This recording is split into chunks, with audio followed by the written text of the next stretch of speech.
Mission TV, le miroir du monde.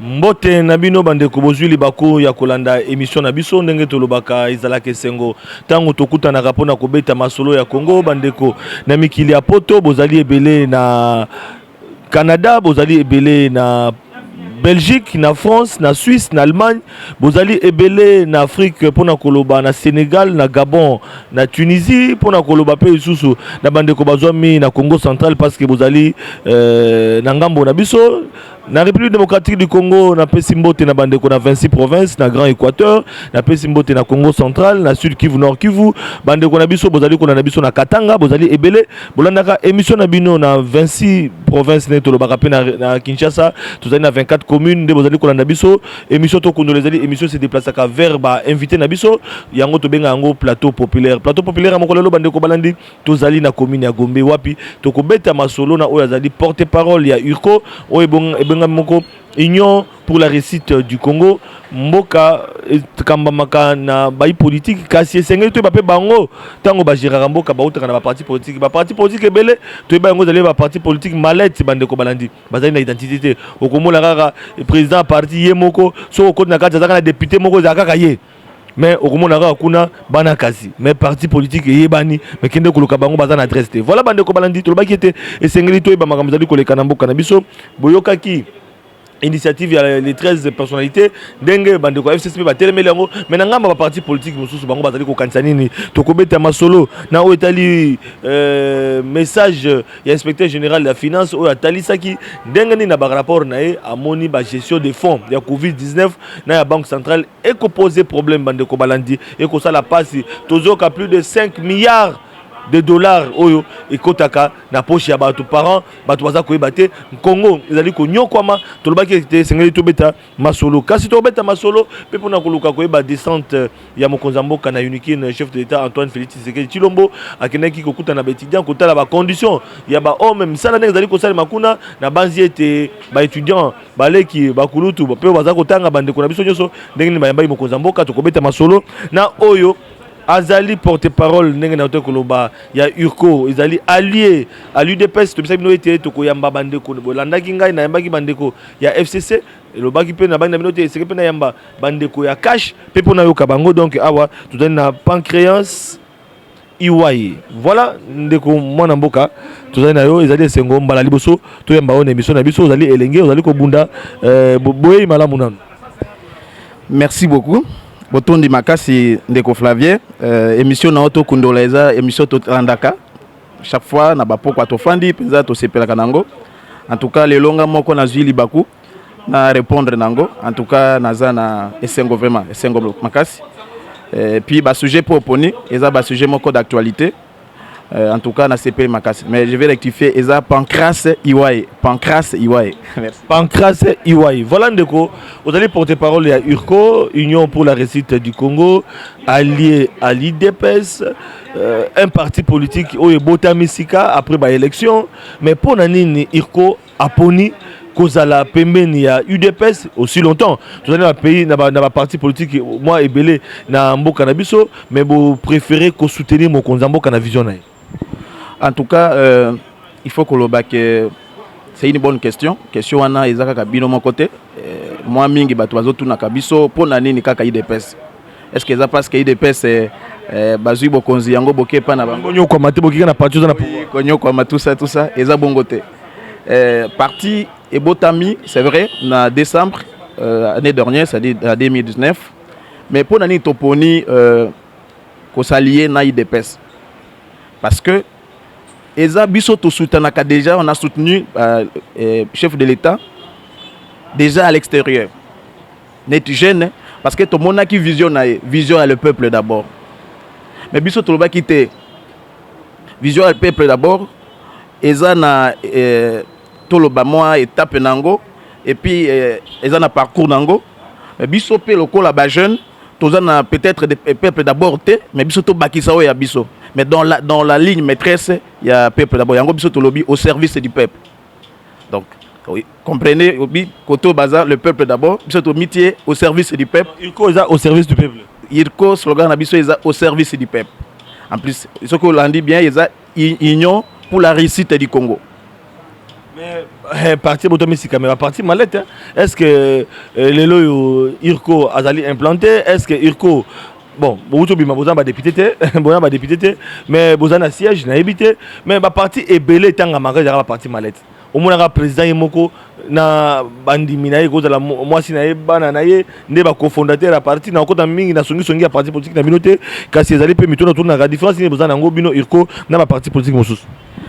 Différence c'est ça makasi parce que et pas nabiso d'abord balengé ba jeune président nabiso aza jeune secrétaire général nabiso aza jeune secrétaire général adjoint aza jeune tous les présidents fédéraux baza jeune et puis ngamoko porte-parole de omonanga naza pe jeune porte-parole national ya Congo mobimba vraiment en fait parti nabiso eza lokola boto lobawa c'est vrai que to botami na décembre mais to kutani pe na mwa kokoso malade oyo etongisi mokili mobimba oyo est déstabilisé makasi situation ya mboka le monde entier comme j'ai dit mais exceptionnellement toza déjà implanté na ba province contrairement à ba parti biso toza na ba siège na biso lelo toza na Congo central toza na Kwango toza na Sankuru et puis na Kinshasa toza na permanence na biso ya biso ezate ke ya locataire ya biso ezoami na commune ya Kasavubu wana bosa la publicité toujours information bosa na permanence na bino bosa promotion makamba parti politique na sima donc vous allez implanter na Kinshasa bosa na adresse toza na adresse na biso et puis toza pe na ba section ba fédéraux nyonso eza installé eza parti à malette parce que eza parti au ezo d'abord le peuple d'abord au biso totier na ndenge na biso na uta au service du peuple au service du peuple mais vous allez pouvoir le peuple d'abord toujours on dirait bino bandeko bozo balikamba le peuple d'abord au service du peuple vous en a pouvoir vous allez partir déjà au pouvoir donc vous allez à parti présidentiel parce que vous allez allier et le la PPRD ezaki parti présidentiel mais ça qui majorité présidentielle parce que vous allez allier na bango ba benga majorité présidentielle les lobino IDPS au pouvoir vous allez parti présidentiel ba allier bo benga majorité présidentielle donc bo benga ngo cash les lois en opposition ba benga ma cash contrairement à la mission mais vous êtes un parti au pouvoir na banzi le peuple d'abord côté la slogan et sengeli tout monde a pensé que non bozo sala musala pour na peuple ngo azonyo koma azomona makambele mais pas ces eaux changé pas ces eaux longuaté tout ce que tu as sur la mozino mituna na biso na poko lelo eza ya solo je crois avato koma wana de ko journaliste na lingi na tia mwa mungu muke na oyo na utolo basimawa tala parti na biso babengi yango union pour la réussite réussir lingi kolobanini kolonga et lisanga pona kolonga et puis kolonga lingi koloba nzala esila kimia ekota bato bazwa misala bato soy babeli bazala traité na ndenge logomani donc nyonso wana nde babengi kolonga contrairement à ba parti mususu na osala polémique était parce que biso na parti na biso tolingi polémique était biso na parti na biso tokofinga te parce que makanisi ezali bato bafinga ka mingi eza na bato bazana makanisité biso tozate okomona mingi ba parti awa démocratie construction ou parti de reconstruction tout ça mais bango moko peut-être ndiko utolo bawa parti mallette baza bafutelaka baza nanda côté mais bami bengi parti de ya construction bamsu baza parti de démocratie mais okuti que autorité morale sans moralité yé moko azalaka intouchable donc biso toza l'union pour la réussite et vous verrez d'ailleurs sur place ici je ne vais pas parler du président je ne parlerai pas du président parce que c'est une idée c'est une vision. Le président n'est qu'un des acteurs où a incarné l'idée. Donc, pour répondre à votre question, on ne pas si les gens sont malades de Flavien. Les gens sont malades. Tant que mais pour Elongwa, ça prend du temps. Et Zouakata Mingi, tout na situation moko, toza na situation moko catastrophique. Autoloba, sujet moko est très intéressant. Et d'ailleurs, je vous remercie parce que vous avez sélectionné vraiment de bons sujets. Le peuple d'abord en réalité et parce qu'il y a des prérequis pour atteindre un niveau il faut bosser la moi processus nganaza catholique et pas nabiso avako bandamisa to bandaka na procession ou bien côté là donc pour arriver à la messe il faut une procession pour na ko comme na effectivité à peuple d'abord ou bien au service du peuple il faut moi processus wana ozo mona misala ba ko sala lelo o motonyo so akomi constitutionnaliste motonyo sa économiste wana nde eloko tolingaki biso yango wana ezala kateke kaka moi et tout quoi batu moko muke boyende balobaka makambo ya politique bango nde balobaka makambo ya économie bango nde balobaka makambo ya droit mais lelo ata na simanda kunangai okuta tata moko bazo banayo te juge constitutionnel wana azalaki te il fallait pas ça la boye. Voilà encore parce que le mental, le développement par rapport à le mental. Aujourd'hui, c'est une fierté. Je sais que les journalistes mounen attention que on mangote, mais zabongo que batunyo solelo a comme ba politicien. Na sens mutunyo sa zo landa ndeni ni mboke zo kende. Il souffert ko landa ba émission na bino bandeko basala ka ba émission ya ba direct. Oyo kande bato mais biso tolingite makambo mokonzi mboka bandi bato ba mettre bâton sur le roue. Donc pour dire que l'idée est claire et que en réalité, nous sommes en train d'aller vers ce que veut le peuple. Voilà, vous êtes en train d'aller vers ce que veut le peuple, mais on a information tous en yango pour na bande ko bazolanda biso. Bolanda ki bin moko position, il y a 13 personnalités politiques, na kati opposition, na kati bande ko pouvoir, na kati bande ko société civile. Bazana initiative ya consensus pour na Italie processus électoral. Mais ceux qui bino bozali ko kende na o bosenga population à cause de l'élection en 2023. Mais toi comme on dirait beaucoup là na pongi Félix Tshisekedi est déjà au pouvoir, ça fait 1 année et demie, toi qui est 2 ans 2023 ils allaient calamité recensement et bandité Mokambia Seni à quotité nombre de tours retika likaka owana likamba basei et poser ba problème awa tala makambeleke bele mezana bandeko bazo kanisa ete sengeli kovanda kosolola yambo to koma na mapona miwana mais bolandi bandeko na bino bali na bino à FCC bango balobi te toke na mapona mi baboyi babiloka ba dialogue bo bandangana et comme sous partage du gâteau pour que toke na ba glissement mokonzi mboka aumela tokokena na mapona mi suko bino irko position na bino na nous ali nini. Merci. Botondi Makasi.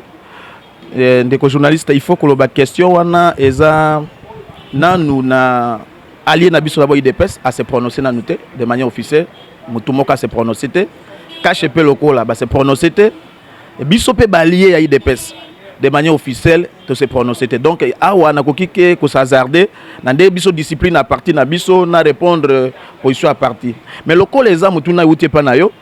Ce qui est là qui point de vue nanga moko ça je n'engage que moi-même na koloba que eza très tôt que spéculer sur ça mais aussi gouverner c'est prévoir il y a na monité ce qui les lots ba ko tunanga est-ce que eza vraiment ba situation toza nango lelo Covid-19 ici na noté peut-être ba toazo bossa na Covid-19 na no silité toko fungola ba frontière mais est-ce que nous aurons des gens qui vont prendre les risques koya ko investir na tango ya maladie oyo. Donc la situation économique est suffisamment entachée par rapport à la crise sanitaire. Donc, je crois, ça c'est vraiment mon point de vue. Engagé parti, ce qui glissement est cause à la c'est pas la fin du monde parce que nous sommes dans une situation. Oui, les positions on a quoi appuyer, bande comme sous soit IDPS.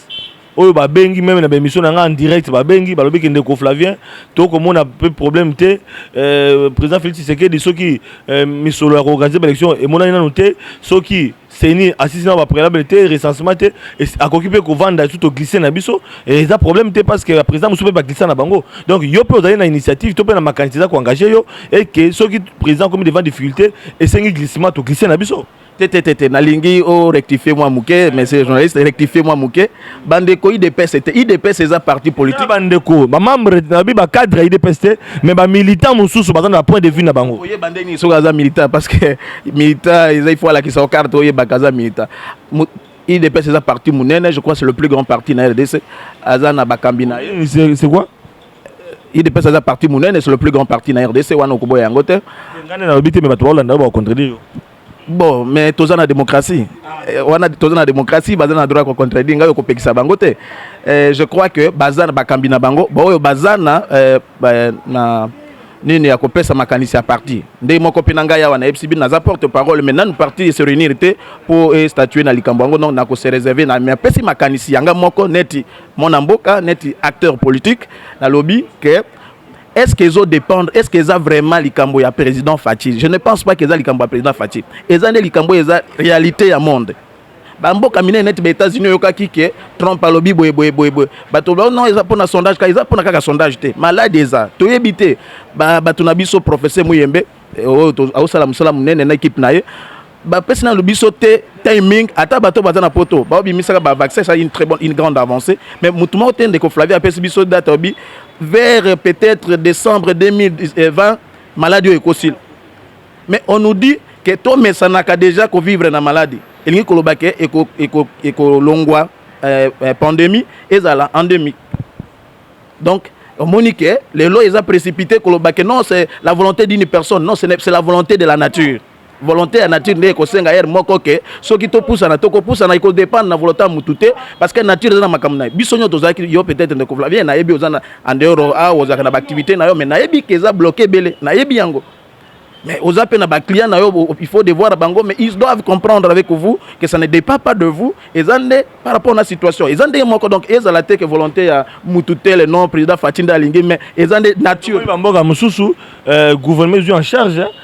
Ils ont foutu à bateau bazali na confinement gouvernement ils allaient coller ça bateau bazali na confinement to monique bamboka mususu bazu en charge bateau to mais ça na bongo te pe ba organiser ma ponami ce qu'on pona ni biso awa ceux qui tozali na pasi et komika kolela lela covid-19 to boy prétexte on a covid-19 na 2023 surtout bino ba ali à IDPS au moni économie ngai moko naza économiste de formation et puis je pense que économie est ça philosophie te économie est la théologie, surtout théologie où il y a des prophéties. Économie est la effectivité.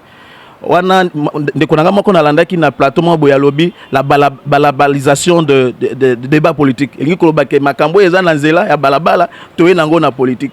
C'est du concret. Ba payo bazo salaka wana bazana économie nini. Tout na économie nini. Nous venons il y a pas longtemps il y a 5 milliards na pays ya munene net ya biso. C'est une réalité. Économie est la réalité parce que ça ba chiffre.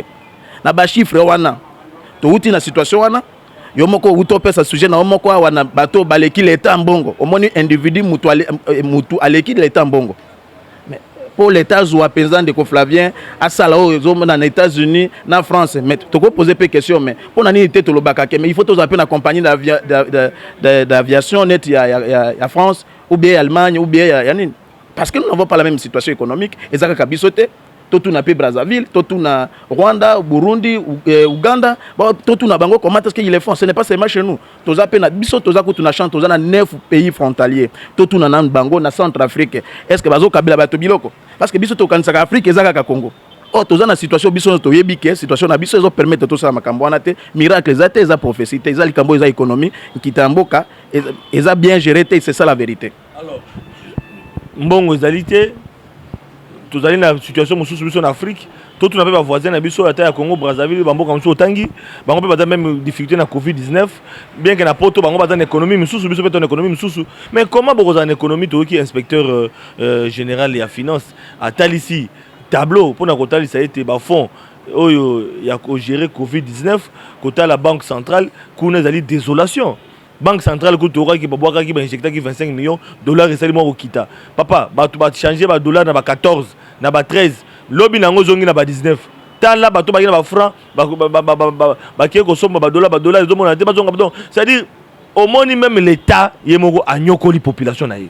Comment na yo moko ba disposition bazwa ki ba kotsa ki ba dollars et que les ba stabiliser mais ezongi na ngosu na 19. Yebisanga qui va payer ba congolais ou ba nyoko ami population a passe na ba franc congolais ba ona bandako ba ke ko nyoko ma komona makamba bato de dollars ata yo moko ndeko na ngai inspecteur général la finance atali si pe désolation na comment même gestion en fond il y a Covid-19 ils allaient vraiment volatiliser on parle de plus de 5 milliards de dollars par an oyo bungaka et Covid-19 bambongo bimi na caisse de l'état ba donc ça mais gestion nango mobulu yebisanga et puis bokolela ke mbongo zate na Congo pour être population ya malamu population kotala yo bolobaki le peuple d'abord le peuple au service du peuple. Ouais, merci beaucoup de journaliste. Ngai naza na prétention te ya kolobake naza économiste munen, naza parce que naza na ba professeur ebele, naza na ba kulutu ebele, mais je pense en économie ba bengi spéculation. Eza un phénomène économique. Eza ni na libosote, eza pe kutu na lingala te, eza na ikela monoko mboka na bisote, eza na swahili te, eza na chiluba te, eza na français ba bengi yango spéculation.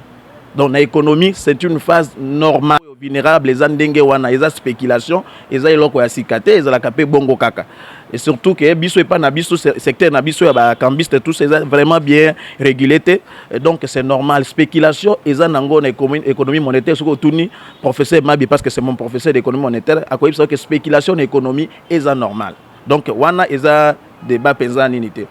Par rapport, je vais, parce que la première question posée à Kingaï, j'ai fait comme si je n'ai pas omis parce que je savais qu'elle n'a pas répondre par rapport à thème et émission. Voilà la raison où de soutenir Fatih. Ou l'UDPS, le pouvoir du chef de soutenir pour Nawana.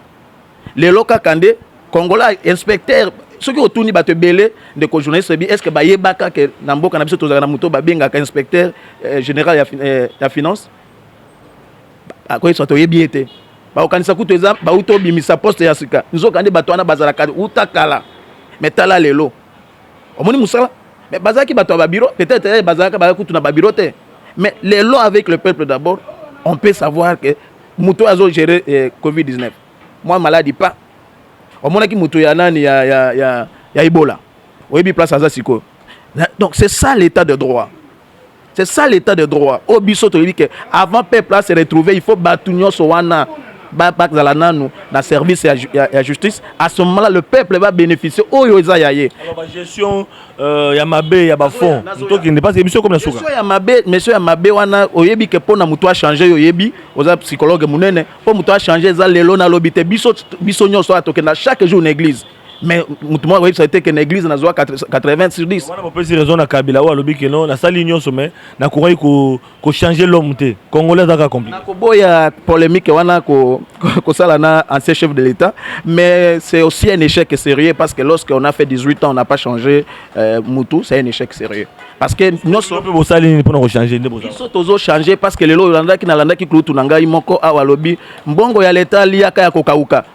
À mon acquis déjà parce qu'il y a outi azapé na bafé lelo biliaka ya kokauka donc bongo à l'état liaka kokawingi kolobake makambo échanger lelo eza isusu ndenge ezala ki Covid-19 ministre de la santé équipe ya riposte lelo bazin nini eza wanande lelo okomona fani na Facebook e boye ba ipsiono de côté le tel pancras ba invité à kende pas na parquet oh boye et comme azomona masusu pona nini parce que tozo kin na état oyo état de droit. Voilà bandeko balandi tokomi na suka ya émission na biso ndeko pancréas iwai TV za la Rangunga peut-être message moko par rapport ya makambo tolobeli makambo itali position ya Urko par rapport ya ba personnalité dans bozu position te tolobeli makambo ya inspecteur général ya finance ndenga talisi makambo ndenge zali ko salema mais gestion ezali makasi na ba secteur ebele.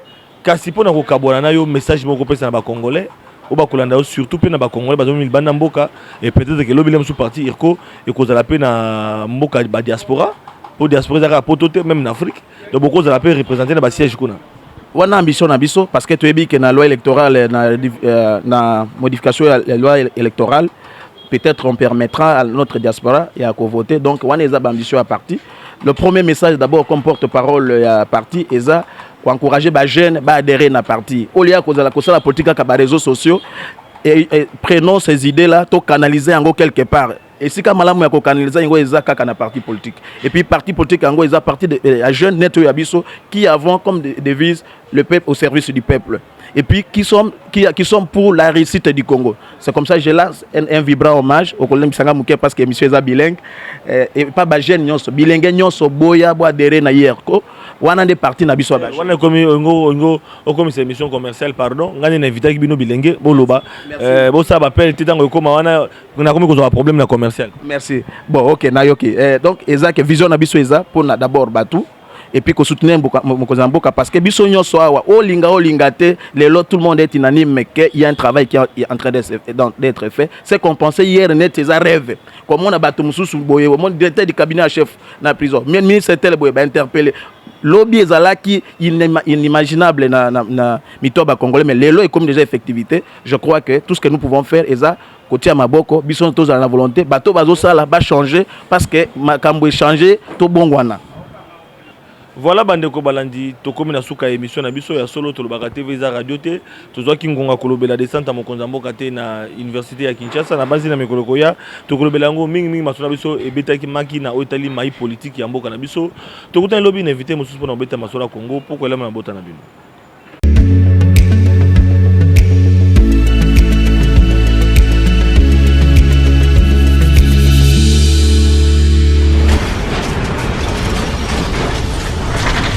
Ma Mission TV, le miroir du monde.